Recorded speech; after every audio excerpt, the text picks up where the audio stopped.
আমার প্রিয়জনেরা, প্রভু যীশু খ্রিস্টের নামে সকলকে জানাই অভিনন্দন।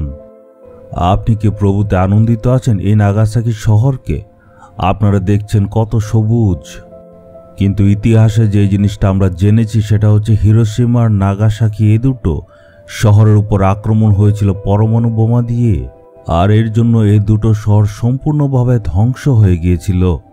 আমরা ইতিহাসে কিন্তু এটাই জানতে পারি, এটা একটা ঐতিহাসিক ঘটনা। 80 বছর আগে এখানে বোম ফেলা হয়েছিল, কিন্তু এখন যদি দেখেন দেখতে পারবেন কিভাবে ঈশ্বর কিভাবে এই দেশটাকে আশীর্বাদ করেছে, সমৃদ্ধি দিয়েছে আর গাছগাছালি দিয়েছেন। মানুষ এই ব্যাপারে আমাদেরকে বলেছে এই দুটো শহরকে পরমাণু বোমা দিয়ে সম্পূর্ণ ধ্বংস করা হয়েছিল। এখনও আগেরকার মানুষেরা এই সব কথা প্রায়ই তারা বলতে থাকে, কিন্তু এই জায়গাগুলি এখন সম্পূর্ণ পাল্টে গেছে। কিন্তু তবুও আজকাল অনেকে বলে নাগাসাকি হিরোশিমা সম্পূর্ণ ধ্বংস হয়ে গেছে। আমিও মানুষের এইসব কথা শুনে ভেবেছিলাম এই দুটো শহর একদম শেষ, কিন্তু এখানে এসে আসলটা দেখলাম। তো এখানকার লোকেদের সঙ্গে কথা বলে আমরা আসল কথা বুঝলাম। এই দুটো শহর সম্পূর্ণ পাল্টে গেছে, কিন্তু মানুষ এখনো উল্টা পাল্টা কথা বলে। কিছু মানুষরা এমনভাবে বলে, কিন্তু আমরা যাতে এমন না বলি, এটার থেকে আমরা এক ধরনের শিক্ষা পাই। গীতসংগীতে 18:30 পদ। এখানে ঈশ্বরের দাস দায়ুদ তার অভিজ্ঞতা থেকে বলছে, ঈশ্বর চান যাতে আপনারও সেই অভিজ্ঞতা হোক।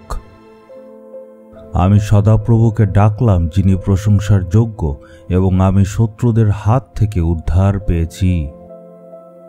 দায়ুদের অভিজ্ঞতা থেকে আমরা শিখব। সে বলছে, আমার চারদিকে যত শত্রু ছিল সেই সবগুলি বেড়ে গেল, কিন্তু তারা বিজয়ী হবে না, কারণ আমি সর্বদা ঈশ্বরের স্তুতি প্রশংসা করব, তাই আমি জয়ী হব। যখন দায়ুদের শত্রুরা মানে শৌলের যারা সৈন্যদল ছিল তারা যখন চারদিক থেকে তাকে ঘেরাও করে নিল, ঈশ্বর রক্ষা করলেন। সেইটাকেই স্মরণ করে এই গীত সে লিখেছিল। আপনি আপনার জীবনের যেসব অভিজ্ঞতা আছে এগুলি একটু ভাবুন। আপনার সকল শত্রুরা আপনাকে ঘেরাও করেছে আর ধ্বংস করার চেষ্টা করেছে, আপনাকে ডুবানোর চেষ্টা করেছে, কিন্তু ঈশ্বর আপনাকে রক্ষা করেছেন। আর সেই সব ঘটনাগুলিকে স্মরণ করুন আর ঈশ্বরের প্রশংসা করুন।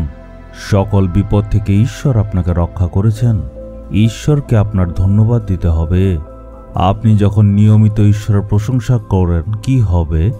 তখন আপনার সকল শত্রুদের হাত থেকে ঈশ্বর আপনাকে রক্ষা করবেন এবং আপনার ভবিষ্যতের বিপদ থেকে রক্ষা করবেন।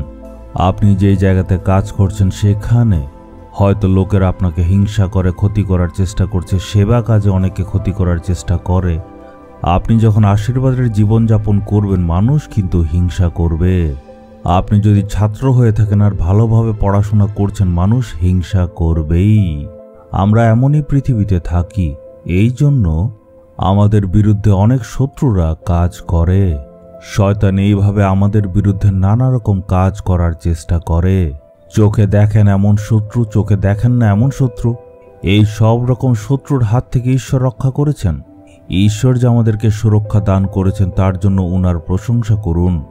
যখনই দুঃখ যন্ত্রণা আসে আপনি দুঃখে ডুবে যাবেন না, কোনায় বসে একা একা কাঁদবেন না, অন্যদের কাছে গিয়ে মনের দুঃখ প্রকাশ করে কাঁদবেন না, অন্যদের সামনে গিয়ে মনের অনুতাপ দেখাবেন না। আপনি ঈশ্বরের চরণের সামনে আসুন, ঈশ্বর সবকিছু সামলে নেবেন।